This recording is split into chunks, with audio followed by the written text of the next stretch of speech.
wrong will be right when Aslan comes in sight.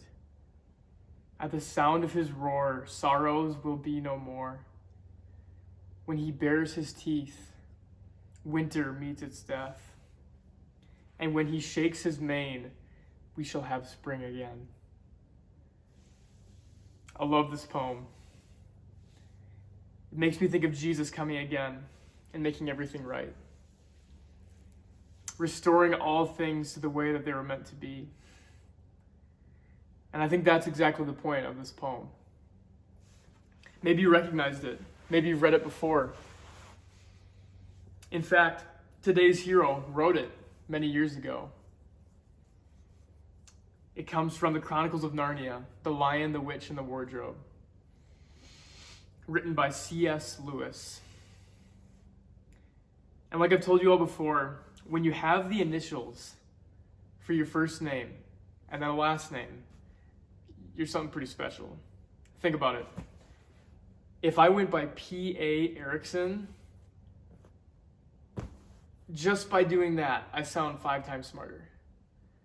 You know? But I don't know if I really deserve it yet. I don't know if I'm to that level.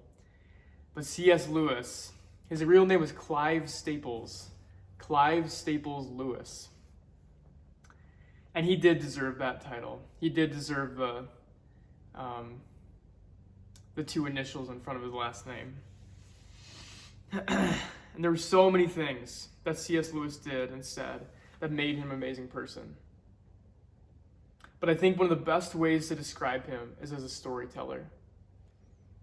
And I think this is one of the best compliments I could give him, because a story is a powerful thing.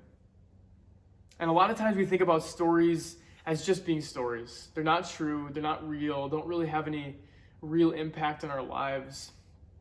But the truth is that we see and understand our lives as a story.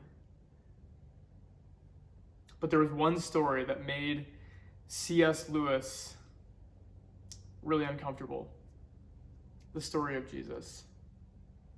Because you see, C.S. Lewis loved stories. He loved reading old stories, and he loved writing his own stories. But the story of Jesus, it made him uncomfortable.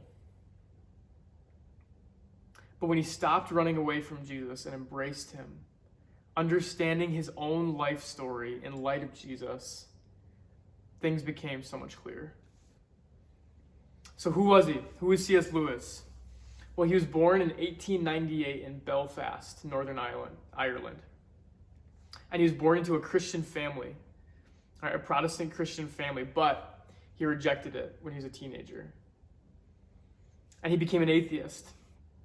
And he wrote against religions, right? Not just Christianity, but all sorts of religions. It's this idea of God, this notion of God. He wrote against it, right? He was really convinced that God did not exist. And this is because of the problem of evil, right? He looked out in the world, he said, this world is messed up, right? Bad things happen. There's evil in this world. How could there be a God? Right? If there was a God, none of this stuff would be happening. Maybe you thought the same way. But when he was 29 years old, when he was 31 years old, he became a theist, right? He decided, okay, this idea of God, it's not so crazy after all. And then 2 years later, when he was 33, he became a Christian. But one of his famous quotes from when he became a Christian was that he came to Christianity kicking, struggling, resentful, and darting his eyes in every direction for a chance to escape. Because like I said, for so long, C.S. Lewis ran away from God, trying to disprove his existence. And he would point to everything in this world that was wrong, everything that was evil, and said, see, this proves that God doesn't exist. But he would come to see that the fact that all this evil bothered him so much actually pointed to the fact that God did exist. He knew things were not right in this world, right? And that this idea that the earth has no meaning, life is meaningless, it's pointless, actually doesn't make sense. Right? He said, if the whole universe has no meaning, we should never have found out that it has no meaning. So this idea that, man, if he talks about it like blindness, right? If humans were born without eyes, but there was light, what would be the point of the light? Because we can't sense it. Right? We're just blind. So that's what he's saying. He's saying, if life is just meaningless, if there's no point to it, then why can we figure out that there's no point? We wouldn't be able to even understand that if there really wasn't a point. It's hard stuff, right? He was a thinker. He's a brilliant guy. But that's how he came to Christianity when he was 33 years old. So what did he do? So after he became a Christian, C.S. Lewis continued to write stories. That's what he loved. But now his stories were about the great storyteller, God. He went on to become one of the most famous writers of the 20th century, and his writings have changed many people's lives, including mine. When I read his books from the Chronicles of Narnia, even though they're kids' books, they say they're kids' books, but when I've read them, it's made me think differently about who God is. It's made me really see, whoa, like this is the character of God. You read about the character of Aslan, just like the poem talked about at the beginning. And there's something about the way he talks about Aslan that makes me understand who God is better. So again, I could describe his books.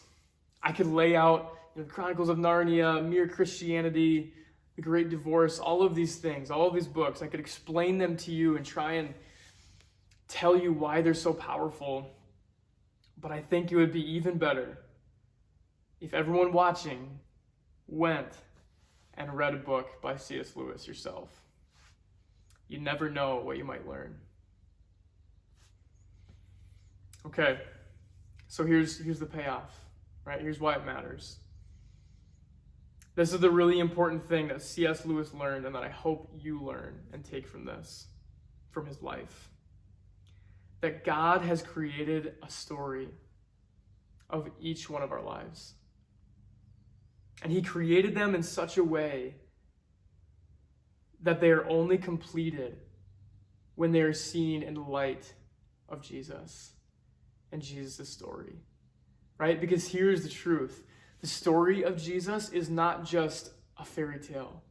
It's not just a nice story that the disciples made up because they just wanted people to have a better life. No, the story of Jesus is true. Jesus was a real man, walked around on this earth at a certain place and time. He left footprints.